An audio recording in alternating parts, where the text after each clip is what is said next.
And my mantra is simply this, and I share it with you. Yesterday is ideal. Tomorrow is too late. That's the way. Yesterday is ideal. The ideal time to have done any and everything is yesterday. Tomorrow is too late. Things have to be done. Botswana are poised We are to in a sign race documents against time. that actually treat that tractor and that tank as, well, instruments inside the exact same diplomatic toolbox.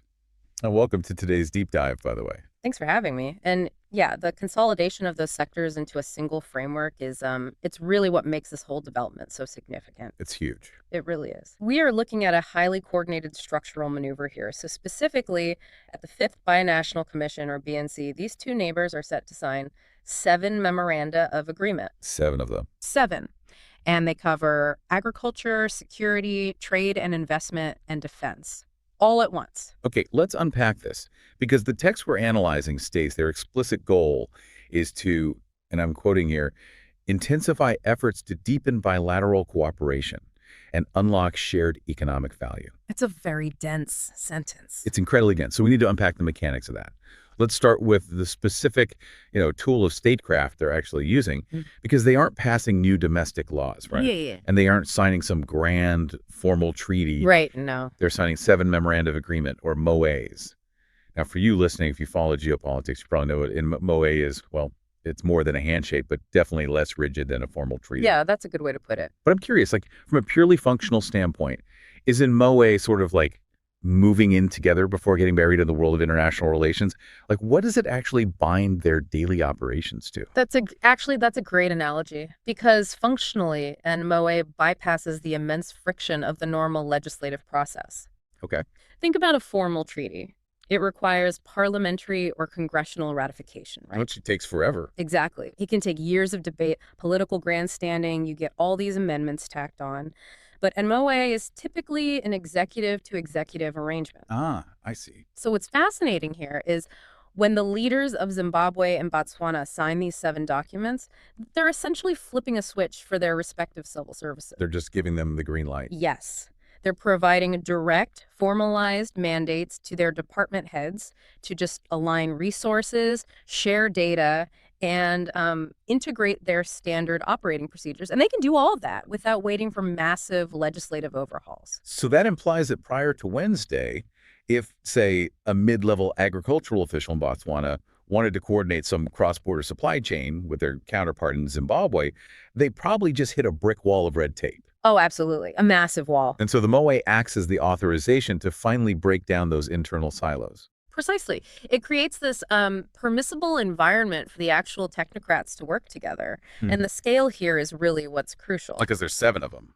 Right. Doing 7 at once across major state pillars means they aren't just, opening one little channel of communication. They're attempting a simultaneous multi-sector synchronization. I mean, you don't just wake up one morning and draft 7 cross-ministerial agreements. No, definitely not.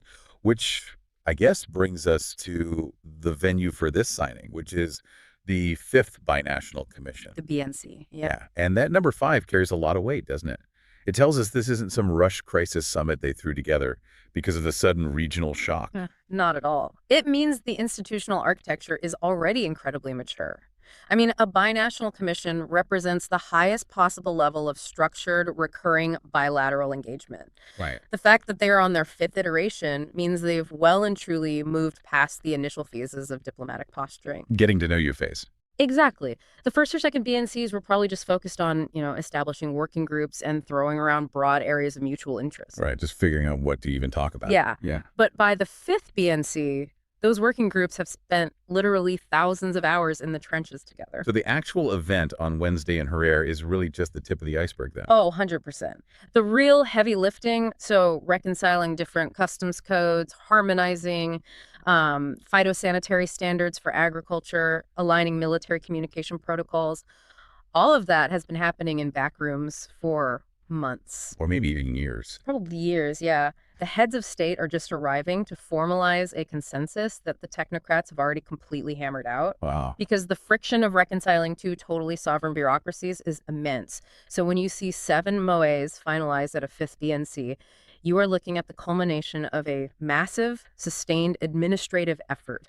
They're trying to make these two countries functionally interoperable. Okay, so let's test that interoperability idea by looking at the specific sectors the text actually names. Yeah.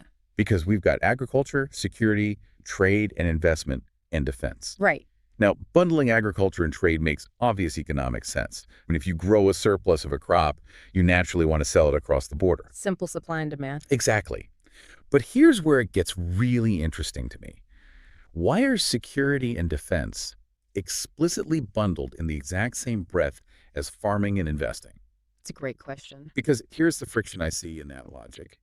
Historically, border security usually slows down trade. Right. Oh, historically, it's trade's worst enemy. Right. If I want to move a fleet of trucks carrying, say, perishable agricultural goods from Harare to Gaborone, heightened security usually means more checkpoints, more customs inspections, and just massive logistical delay. Rotting food sitting at the border. Exactly. Yeah. So how does the text suggest they are actually reconciling this demand for frictionless trade with the mandate for tighter security? Well, the friction you're pointing out is basically the classic paradox of border management. If you manage security and trade in total isolation from each other, they are inherently antagonistic. Because security demands friction, right? Yes, security demands friction and trade demands fluidity. So by signing MOAs that legally bind these sectors together, Zimbabwe and Botswana are signaling a massive shift toward integrated border management. Okay, meaning they aren't treating them as opposing forces anymore. They're actually trying to make the security infrastructure facilitate the trade. That's it, exactly.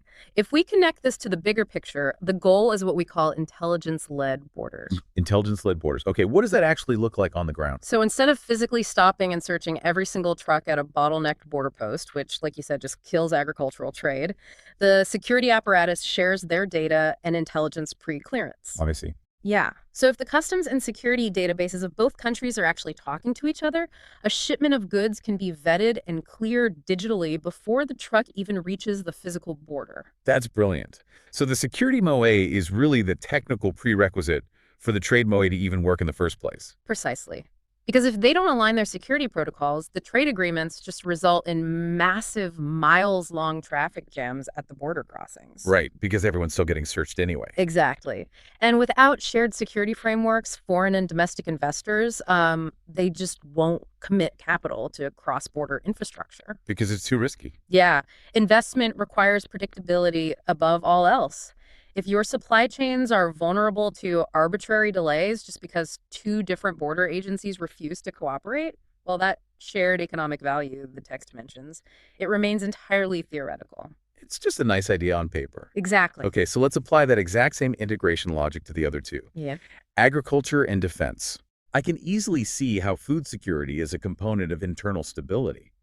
Like, a government that can't ensure a stable food supply is going to face massive domestic pressure. History is full of governments fighting over food prices. Right.